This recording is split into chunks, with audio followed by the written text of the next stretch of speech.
अयोध्येतील श्रीराम आंतरराष्ट्रीय विमानतळाचं 30 डिसेंबरला उद्घाटन होणार आहे। पंतप्रधान नरेंद्र मोदी विशेष विमानानं 30 डिसेंबरला अयोध्येत येतील। विमानतळाची टर्मिनल बिल्डिंग राम मंदिराच्या प्रतिकृतीप्रमाणे आहे, तर विमानतळ परिसरामध्ये युद्ध पातळीवरती सध्या काम सुरू आहे। या संदर्भातला आढावा घेतलाय आमच्या प्रतिनिधीनं।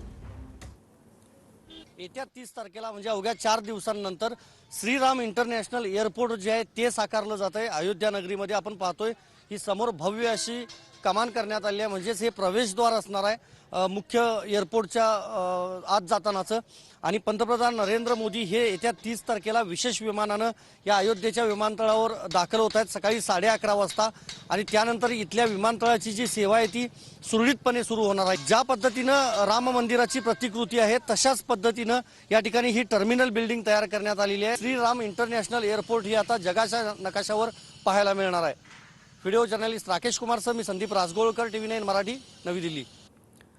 तर अयोध्या विमानतळासोबतच अयोध्या रेल्वे स्टेशनचा सुद्धा कायापालट करण्यात आलाय। विमानतळासोबत रेल्वे स्टेशनचं उद्घाटन होत आहे, तर प्रवाशांना अत्याधुनिक सुविधा या रेल्वे स्टेशनवर मिळणार आहेत। यासला घेतलेला आढावा पाहूयात। पौराणिकता आणि आधुनिकतेचा या दोन्हीचा मिलाप सध्या पाहायला मिळतोय उत्तर प्रदेशमधल्या अयोध्येमध्ये।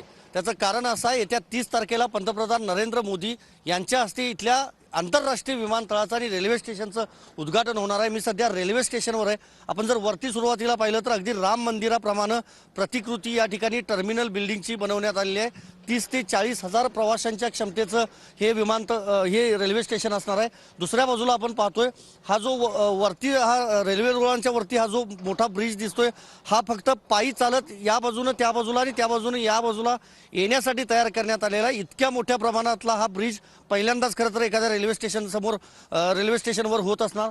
आणि गेट्सचा जर विचार केला तर जवळपास 13 गेट या ठिकाणी तयार करण्यात आलेले आहेत। लिफ्ट तयार करण्यात आलेले आहेत। अत्याधुनिक पद्धतीची म्हणजे वॉशरूम्स जे आहेत ती देखील या रेल्वे स्टेशनवर जे आहेत ती तयार करण्यात आली आहेत। आणि पूर्ण आपण जर चित्र पाहिलं तर हे अगदी एखाद्या विमानतळाप्रमाणेच दिसतंय, कारण पंतप्रधान नरेंद्र मोदी यांनी ही विमानतळ आणि पूर्ण रेल्वे स्टेशन तयार करण्याचा एक संकल्प केला होता। ज्या पद्धतीनं उत्तर प्रदेश सरकारनं देखील त्यांना सहकार्य केलं आणि 30 तारखेला म्हणजे अवघ्या काही तासांनंतर आता या रेल्वे स्टेशनचं उद्घाटन जे आहे ते होणार आहे आणि प्रवाशांच्या सेवेमध्ये अयोध्या रेल्वे स्टेशन पोहोचणार आहे। ज्या पद्धतीनं श्रीराम आंतरराष्ट्रीय विमानतळ प्रवाशांच्या सेवेमध्ये असणार तसंच आता रेल्वे प्रवाशांच्या सेवेमध्ये अयोध्या रेल्वे स्टेशन असणार। व्हिडिओ जर्नलिस्ट राकेश कुमार सह मी Sandeep Rajgolkar, TV9 Marathi, Ayodhya railway station.